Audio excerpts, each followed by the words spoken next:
backside. For a spiritual vlogger, I really don't do enough spiritual activities.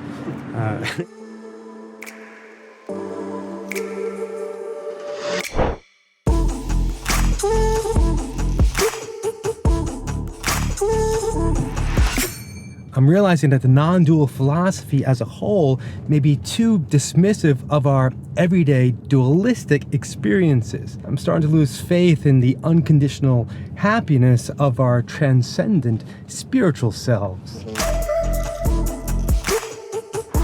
There you are. Speaking of transcendent selves, this place might be strange and weird enough and jarring and confusing enough to help us get a glimpse of it. You know where we're going? Museum. Yeah, but what kind of a museum? That's the thing. Let's see. I don't really know.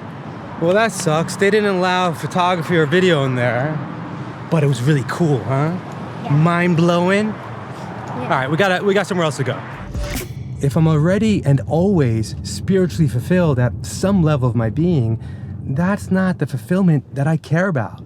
I want my limited self to get as close as possible to it, without completely annihilating itself, aka ego death or bodily death, which we will practice to prevent in a little bit from others doing that type of harm to you, which is most likely 99.9% chance that that'll never happen, but, you know, but it should be fun, right? Yeah. I'm trying to find things to do together. Yeah. Looking forward to it?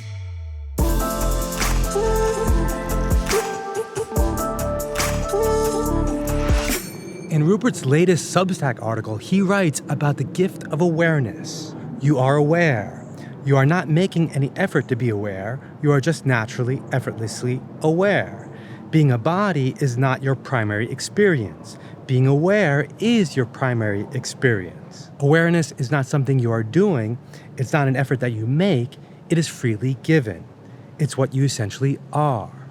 As all his teachings, it's about this pure awareness that's always at peace. But who cares about this pure awareness? Who cares about the peace and happiness of our true nature? If you're a physicalist and believe that reality is ultimately quantum, it would be like acknowledging that the quantum fields that make up our bodies and our brains are completely undisturbed by our experiences, always at peace. But since we're more spiritual than that and believe that the ultimate reality, even of these quantum fields, is a mental reality, a single field of consciousness, we can acknowledge that this is a field that's always at peace. But so what? Why would we care about this ultimate reality if it's always whole, complete, and lacking nothing, as Rupert would say? In that last article from his previous vlog, he talks about two types of peace, two types of silence. There are two types of silence: the silence that is the absence of sounds and thoughts, and the silence behind the silence.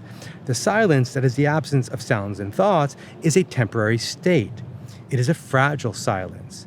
But the silence behind the silence is the open, empty presence of awareness. It is not a state of the mind, it is a nature of awareness. But the silence that we're looking for is the silence of our thoughts. And that may be the peace that comes with the recognition of the peace behind that silence of pure awareness. But since pure awareness is always that doesn't matter to us in our everyday lives. We want the quieting of our disturbing thoughts, the peace that's informed by that recognition, no matter how fleeting and fluctuating it is. Like he said at the end of today's article, the mind seeks happiness, enlightenment, God. Awareness itself is at rest, needing nothing, seeking nothing, resisting nothing. And that's what we want. We want our minds to be happy, no matter how superficial that is.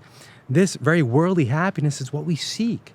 Sure, it can be informed by a transcendent happiness, by the recognition that what we ultimately are is the happiness we seek. But since that part of us is already taken care of, this afflicted part is what we really need help with. Forget spiritual transcendence, these moments with my son, they make me fulfilled. And I hope they make him happy too. This very worldly, conditional experience. Take a look at this, Tony. That's my name, not yours. Isn't this cute? He made it for me. Thank you, baby.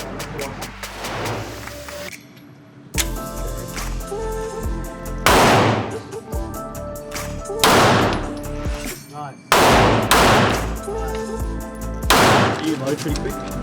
Yeah. Load these two quick. That one's good, okay. Let's see. Pretty good, huh, buddy? Any happiness I can possibly conceive would have to be one in this very physical world, the world we perceive and think about. It's a happiness that results from a temporary fulfillment we get as these apparent individuals, who are lacking by our very nature as individuals. Even if we can trick ourselves into more and more moments of unconditional happiness, there will always be conditions we're moving toward. Conditions that make us happy. It's what motivates us in this world. The spiritual part of us is already taken care of. By its very nature as a non-dual reality, there isn't even a concept of happiness there. The pure bliss of Advaita Vedanta, Ananda, isn't happiness in any ordinary sense of the word. It's a sense of peace and fulfillment that only the totality of what is can experience. In that totality, the suffering of mere individuals, parts of the whole, is insignificant and inconsequential.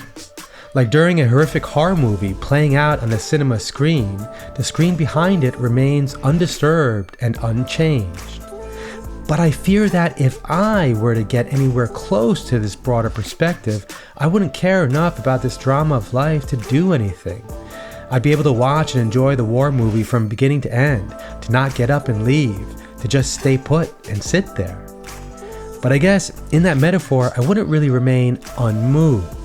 I may still be emotionally moved, and maybe that's enough. In that analogy, my emotional reaction to the movie is this life that I live from my own dissociated perspective.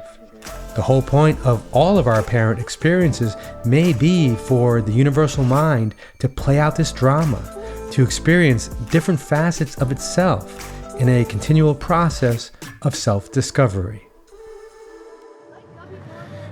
And that's what ultimate reality, or this one subject of experience, gets out of all this. But I don't know if I care at all about this annoyingly fulfilled entity, spiritual entity. What we get are these fleeting moments of happiness. Let's do it.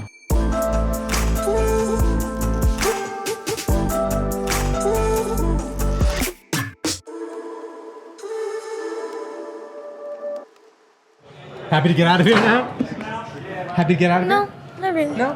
Love you. It's fine. But Oh, good. Love you so much. sorry. What's okay? Of course. Okay. I don't want to pressure you to do anything you don't want to do. Thank you very much. Thanks so much. I appreciate it.